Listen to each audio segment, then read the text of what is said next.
शामली के कैराना में एक एनकाउंटर होता है जिसके बाद हजारों लाखों हिंदू देश के कोने कोने में जश्न मनाने लगते हैं। योगी सरकार जिंदाबाद, योगी सरकार जिंदाबाद, शामली पुलिस जिंदाबाद, शामली पुलिस जिंदाबाद।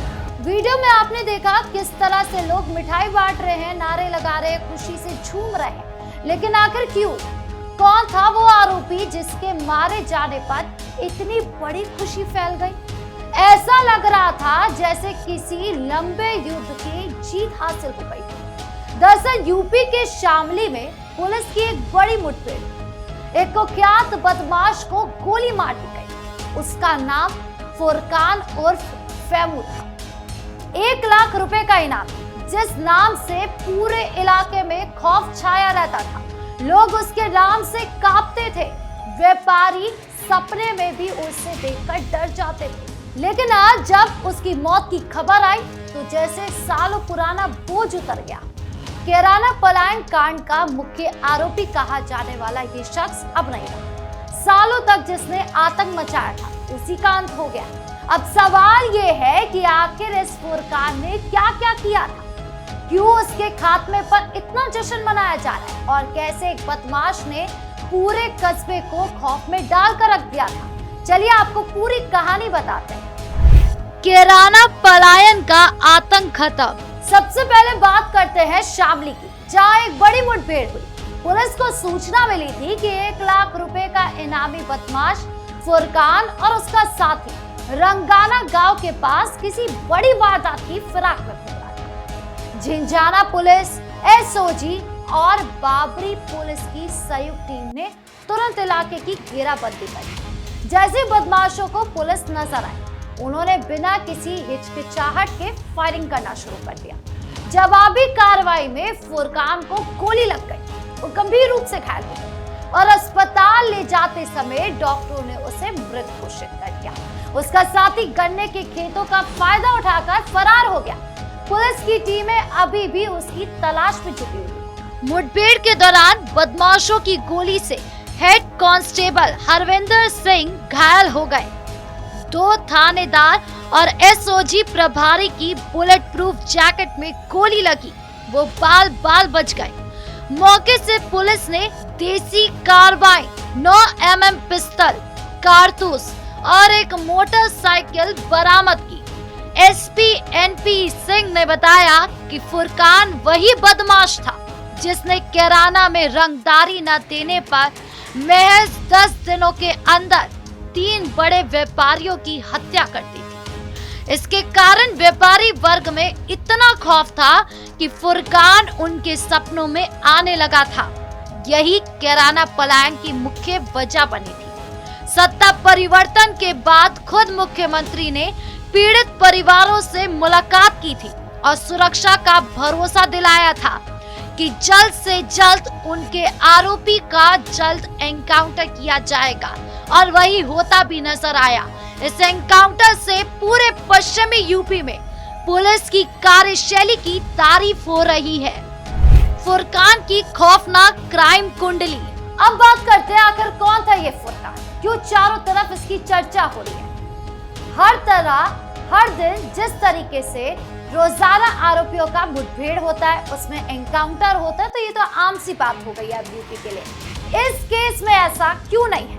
क्या है इस आरोपी की पूरी हिस्ट्री, आपको बताते हैं। फुरकान उर्फ फैमू कैराना का रहने वाला था। पश्चिमी उत्तर प्रदेश का कुख्यात अपराधी माना जाता था। उस पर हत्या, रंगदारी, गैंगस्टर एक्ट, लूट, डकैती, हत्या के प्रयास समेत 30 मुकदमे दर्ज थे।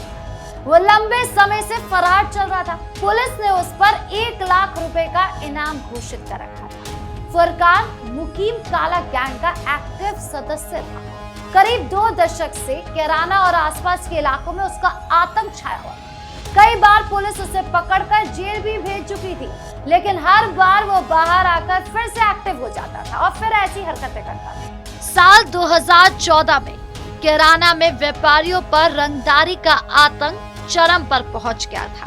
कुख्यात बदमाश फुरकान और उसके गिरोह ने रंगदारी न देने पर महज 10 दिनों के अंदर 3 बड़े व्यापारियों की हत्या कर दी। इसमें विनोद शिव कुमार की दिन दहाड़े गोली मारकर हत्या सबसे चर्चित रही। इन हत्याओं के बाद पूरे व्यापारी वर्ग में दहशत फैल गया।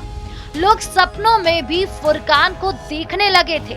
डर के मारे कई हिंदू और व्यापारी परिवार अपना घर बार, दुकानें, जमीन सब छोड़कर दूसरे शहरों और राज्यों की तरफ भागने लगे थे। ये सिलसिला बढ़ता गया और 2016 में तत्कालीन सांसद हुकुम सिंह ने इस मुद्दे को राष्ट्रीय स्तर पर उठाया। उन्होंने 346 परिवारों की सूची जारी की और आरोप लगाया कि बदमाशों की रंगदारी, धमकियों और बार बार हो रही हत्याओं के कारण कैराना में भय का माहौल बन गया है। कई परिवार मजबूरी में पलायन कर रहे हैं। फुरकान को इस पूरे पलायन का मास्टरमाइंड बताया गया। उसके आतंक के कारण गवाह भी अदालत में आने से डरने लगते थे। पुलिस ने उसे कई बार गिरफ्तार किया, जेल भी भेजा। यही नहीं, NDPS एक्ट में 10 साल की सजा भी हुई, लेकिन हर बार बाहर आकर वो फिर से एक्टिव हो जाता था। इस मुद्दे ने 2017 के विधानसभा चुनावों में भी महत्वपूर्ण भूमिका निभाई।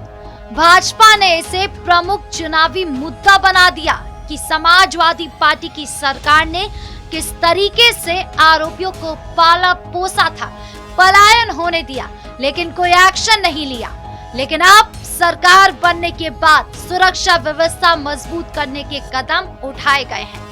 सालों तक चला ये आतंक कैराना पलायन की सबसे बड़ी वजह बना। अब पूरे देश में कानून व्यवस्था पर सवाल खड़े कर दिए। अब फुरकान के एनकाउंटर के बाद लोगों को लगता है कि उस लंबे खौफ का एक बड़ा अध्याय खत्म हो गया है। हिंदुओं में जश्न और कानून का संदेश। फुरकान के एनकाउंटर की खबर फैलते ही देश के कई हिस्सों में हिंदुओं ने जश्न मनाया। वीडियो में लोग खुशी जाहिर करते आपको दिखाई दे रहे हैं। कई लोगों ने कहा कि जैसे किसी लंबी संघर्ष की जीत हुई हो। कैराना के उन परिवारों को याद किया गया जो कभी डर के मारे अपना घर बार छोड़कर भाग गए, पलायन हो गया था। योगी सरकार के आने के बाद से पश्चिमी यूपी में ऐसे कई कुख्यात अपराधियों का खात्मा हुआ है। लोग कह रहे हैं कि अब सही मायनों में कानून का राज कायम हो रहा है। पुलिस का साफ कहना है कि फुरकान क्षेत्र में किसी बड़ी घटना को अंजाम देने आया था। उसके खात्मे से कैराना और आसपास के इलाके में व्यापारियों में राहत की सांस ली जा रही है। सरकार का जीरो टॉलरेंस वाला रुख एक बार फिर साबित हुआ। पहले जहां ऐसे बदमाश दिन दहाड़े रंगदारी वसूलते थे, हत्याएं करते थे, वहीं अब कानून का डर साफ दिखाई देने लगा है। फरार साथी की तलाश में पुलिस की टीमें लगाई गई हैं। आम जनता अब खुलकर कह रही है कि कानून के हाथ वाकई लंबे होते हैं। कैराना पलायन का मुद्दा एक समय पूरे देश में चर्चा का विषय बना था। अब उस आतंक का मुख्य सरगना खत्म हो चुका है। ये घटना उन सभी आरोपियों और अपराधियों के लिए एक बड़ा संदेश है जो अभी भी सोचते हैं कि वो कानून से ऊपर है। तो शामली में 1 लाख के इनामी फुरकान का एनकाउंटर, कैराना पलायन के मुख्य आरोपी का खात्मा और उसके बाद हिंदुओं में जश्न का माहौल। ये साफ बताता है कि अपराध का साम्राज्य कितना भी मजबूत क्यों ना हो, एक दिन कानून उसके सामने खड़ा ही हो जाता है। फुरकान जैसे लोगों ने सालों तक कैराना में आतंक मचाया, व्यापारियों को दिन दहाड़े मार डाला, रंगदारी का खौफ फैलाया और सैकड़ों परिवारों को अपना घर बार छोड़कर पलायन करने में मजबूर कर दिया। उसके नाम से ही लोग कांपते थे, लेकिन अंत में पुलिस की गोली ने उसका पूरा खेल खत्म कर दिया। उत्तर प्रदेश में पिछले कुछ वर्षों में ऐसे कई एनकाउंटर हुए जहां कुख्यात अपराधियों और माफियाओं का खात्मा किया गया है। चाहे पूर्वांचल में हो, पश्चिमी यूपी में हो, पुलिस की सख्ती हमेशा साफ दिखाई दी। फुरकान का ये एनकाउंटर भी उसी श्रृंखला की एक कड़ी है। ये घटनाक्रम फिर से याद दिलाता है कि कानून के सामने कोई बड़ा होता ही नहीं है। चाहे कोई कितना भी रसूखदार हो, कितने भी मुकदमे हो या कितना भी आतंक मचा रखा हो, एक दिन कानून का हथौड़ा जरूर चलता है, खासकर योगी सरकार। फुरकान के खात्मे से न सिर्फ कैराना बल्कि पूरे पश्चिमी उत्तर प्रदेश में लोगों में राहत की सांस आई। अब देखना यह है कि फरार साथी कब तक पकड़े जाते हैं और क्षेत्र में सुरक्षा का माहौल कितना मजबूत होता है। लोगों का विश्वास कानून पर फिर से मजबूत हुआ है और यही असली बदलाव है। जब प्रशासन बिना किसी दबाव के काम करता है तो बड़े से बड़े अपराधी भी घुटने टेकने पर मजबूर हो जाते हैं। आपके इस पूरे मामले को लेकर क्या राय है, कमेंट बॉक्स में जरूर बताएं। वीडियो को लाइक करें, शेयर करें और चैनल को सब्सक्राइब करना ना भूलें। धन्यवाद।